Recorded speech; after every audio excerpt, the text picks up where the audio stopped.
What would you do if 50% of your favorite format was taken up by one combo deck? A bit of hyperbole here. This is 50% of the top 32 of a recent RC, but it's undoubtable that Breach combo has taken over the modern metagame alongside Energy for the past little while. We know that come March, Guide of Souls is gonna go, but does Underworld Breach need to get banned as well? And if they both need to get banned, and I think the stats prove it so far, why haven't they been done so already? I wanted to use this video to not only touch on recent data we've had over some tournaments, but also the growing sentiment of the problem with scheduled bans. Maybe go over some pros and cons of the differences between the scheduled bans and some on-demand bans, and how a lot of this can create uncertainty, certainty, and a lack of, I guess, innovation in a format that a lot of people feel is solved. Now, before we get into all that, I do want to kind of shout out that Garuk Wildspeaker made top 8 at the Modern RC Japan. Now, I don't want to go too far into it because I'm 90% sure this Eldrazi player like Shrek'd a Dimir mill player, so I'm gonna save my mill players that shame.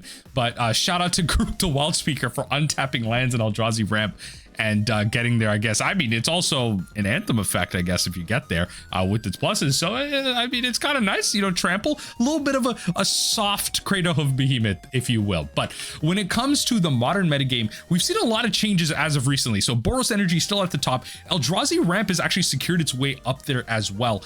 Breach combo, Dimir Murktide, not surprising. But shout out to Orzhov midrange, Death and Taxes, whatever you want to call it. It really is Orzhov midrange because Felia and the Overlord of the Bailmerk kind of interaction is really powerful in that strategy, alongside Amulet Titan, which ends up being just one of the top decks in Modern for a very long time but never receives a ban. A lot of people don't count like the Summer Bloom ban that happened, I think, over a decade ago at this point. Someone like fact check that for me in the comment section down below, but I'm like 90% sure that was like over a decade ago. And then Belcher at the top in response to kind of combo decks just beating up on Boros Energy pretty well. Jeskai Energy is actually in a response to Eldrazi ramp and Grinding Station coming up at the top. So I'm 90% sure Jeskai ramp or Jeskai Energy is only playing like main board Mockingbird and then also just like Consign to Memory in the sideboard. The Consign is an answer to the ramp decks, Ruby Storm being a combo deck, and Esper Murktide literally just being Dimir Murktide with Pest Control and like maybe Stony Silence in the sideboard or something like that. But it's literally just Pest Control in the main board. You have it as a cycler. The modern metagame is like adapting to the top. Like Mardu is gone out of the energy decks. You're playing blue for Consign to Memory, and Esper is playing white for a board wipe. Like Dimir's playing white for a board wipe. Like it's really the same decks kind of in and around, but like the fact that energy is literally just taking up 20% of the metagame in response to that Grinding Station at a high level is really powerful, because obviously the energy decks are very weak to combo, but we see that it's one of those like high skill expression decks. I was seeing on coverage like one of the lists, and it could have been the finalist list, who knows, they were actually playing like a one of Kappa Cannoneer in the sideboard, which I thought was absolutely hilarious because it literally is like an uninteractable threat. It just ward 4 essentially just means can't be targeted, and it just has unblockable, so you can just like soft combo, play out a bunch of artifacts and just like swing in.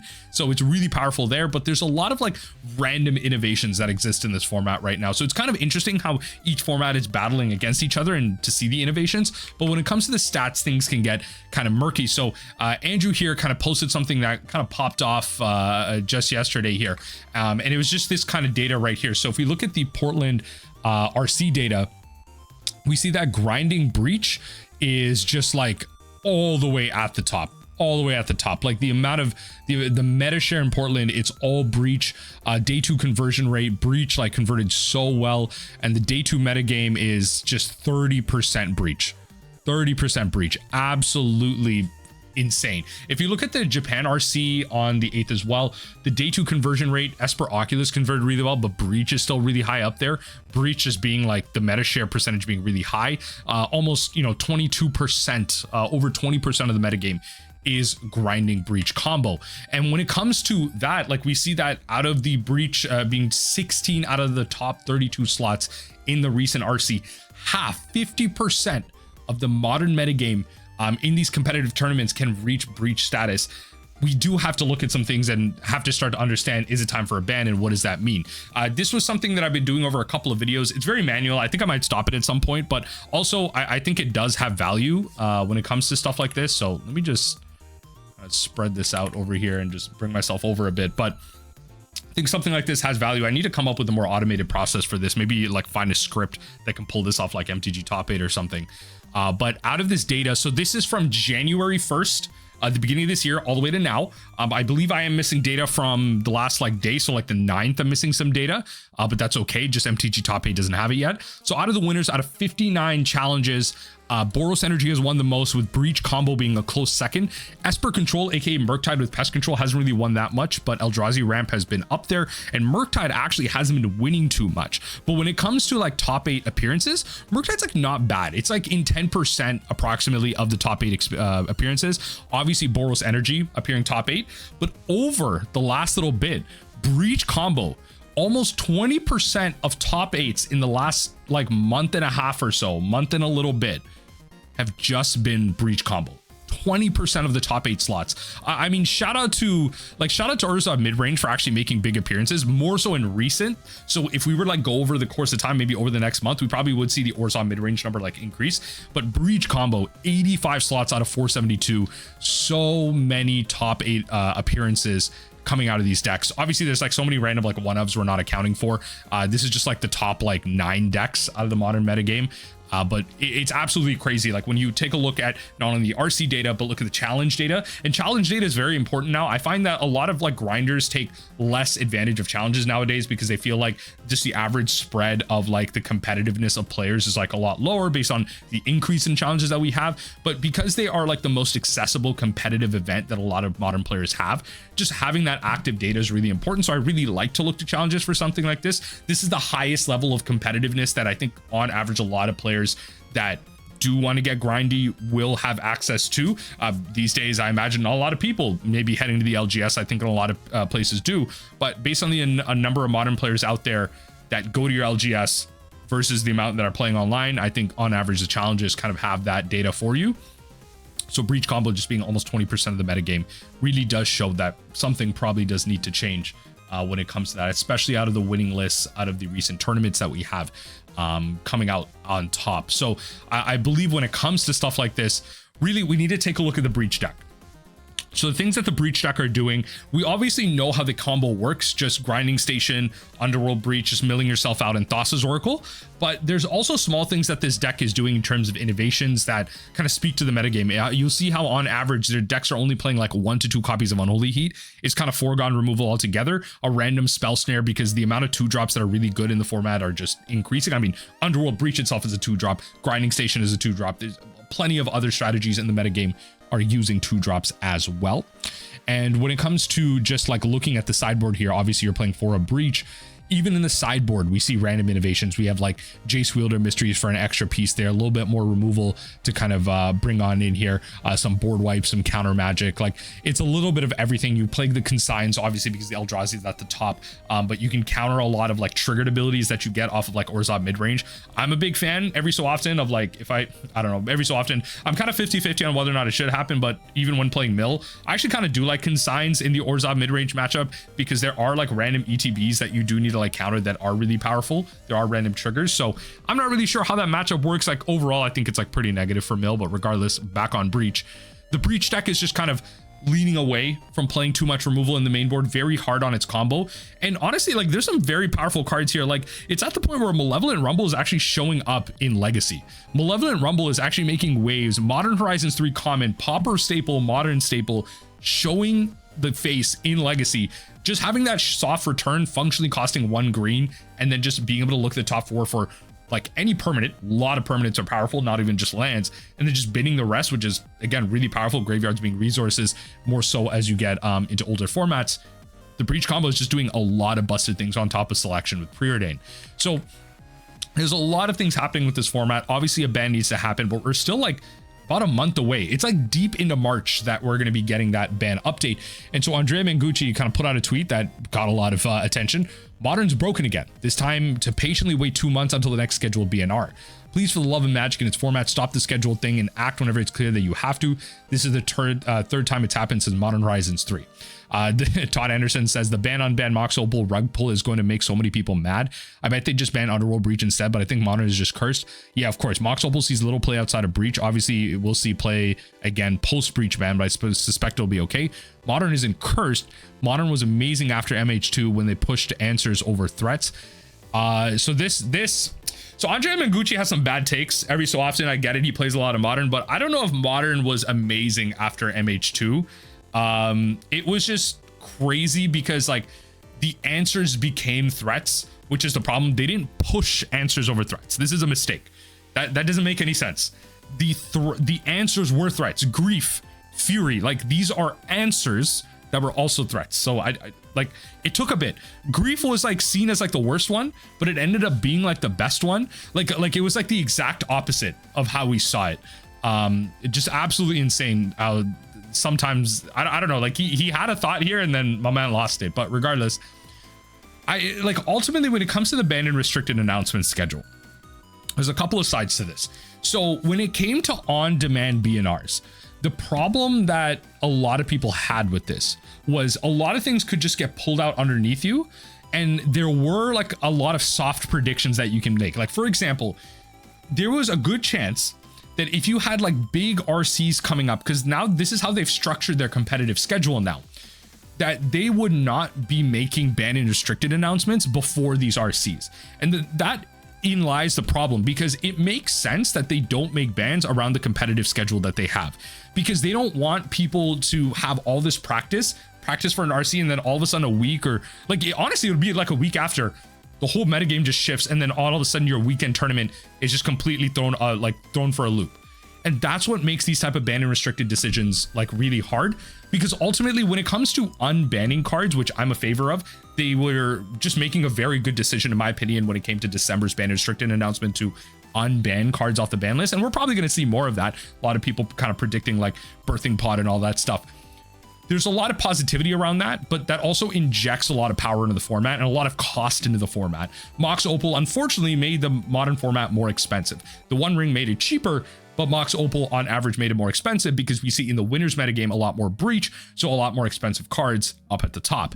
And so when it comes to stuff like that, it's hard to then make these changes and then all of a sudden have these cards like tank again, up and down, up and down, up and down, tournament to tournament, and then you can't even like offload based on like how things are being played. Mox Opal is obviously still an expensive card, was an expensive card going into the unban. It shot up after that. But I agree with Todd here, where actually Todd's not even saying it now, Andrea's saying it. I agree with Andrea here. They're not going to ban Mox Opal. Banning Mox Opal is a mistake. Mox Opal sees very like minimal play in the winners metagame past breach. Affinity's not winning no games. Sure, it's top aided like I think twice in the last month. And then you also have the Hardened Scales decks or the kind of Mill Prison decks. Like those decks are playing Mox Opal, but they're not winning in high percentages. And so if we got rid of breach, we would see the problem of Mox Opal disappear. Faithless Looting isn't really that common at the top either. And then when it came to Splinter Twin has been the safest ban in modern for like a number of years. So obviously we see these changes being like a good thing. But ultimately, how does that change once energy goes? Because you have to remember that these combo decks being at the top, like Belcher, Living End, Ruby Storm, Breach combo, these are at the top of the metagame because they have really good percentages against energy. Energy is all over the field. On average, if you play a modern league right now, you will be playing energy 1 to 2 times. Bare minimum. That should be your expectation. 1 or 2 of your 5 games will be some form of energy. And so you have to have these combo decks that do really well against them. So if the energy deck gets nerfed, so Guide of Souls gets banned, which is my prediction, and then you ultimately have like Breach combo get banned, what happens then to the rest of the metagame? Because you still have the frog decks, which are off the top. A lot of people consider the frog decks to be like kind of bad. Like it's like a mid-range deck that people always are trying to force because they believe like Fair Magic is good. I don't think the Murktide deck is like that good either when it comes to like what the rest of the format is able to do, but it's able to keep up and it has that type of interaction, and Psychic Frog is just a really powerful threat. Again, it's even trying to make innovations going into like Esper control or just some type of like Esper mid-range just by playing pest control to be able to deal with like a lot of the mid-range threats that or like the smaller threats, I should say, that exist in the format. Now, when it comes to these type of ban and unban responses, there's a lot of negativity around that because the positives are that yes, you get immediate responses, but even then when you have the ability to make immediate responses, I feel like the negativity is even more, because as soon as like 1 to 2 terminates happen, something like this where 50% of the metagame ultimately ends up being something like Breach, a lot of people go up in arms, they go on Twitter and they just start screaming on Reddit and everything, we need changes, and then no changes happen for 1 to 2 weeks. They're like dead format. At least when it comes to scheduled B&Rs, one thing, like, I guess maybe increasing the frequency could be something, but then one thing that happens is we know eventually down the line something will change. This is the change date. This is the change date, and people can take advantage of these decks to win at the top. And to be fair, metagames like this, in many ways, for a lot of people, I personally think so, are actually great times to get into these formats. Wide open formats, I actually think, are really inaccessible to the average player because you have to learn more matchups. When it comes to the Pauper metagame, I think it's a really great time to get into Pauper because Pauper is so fast right now. You really need to learn like 2 to 3 matchups, and everything else you can just figure out over time.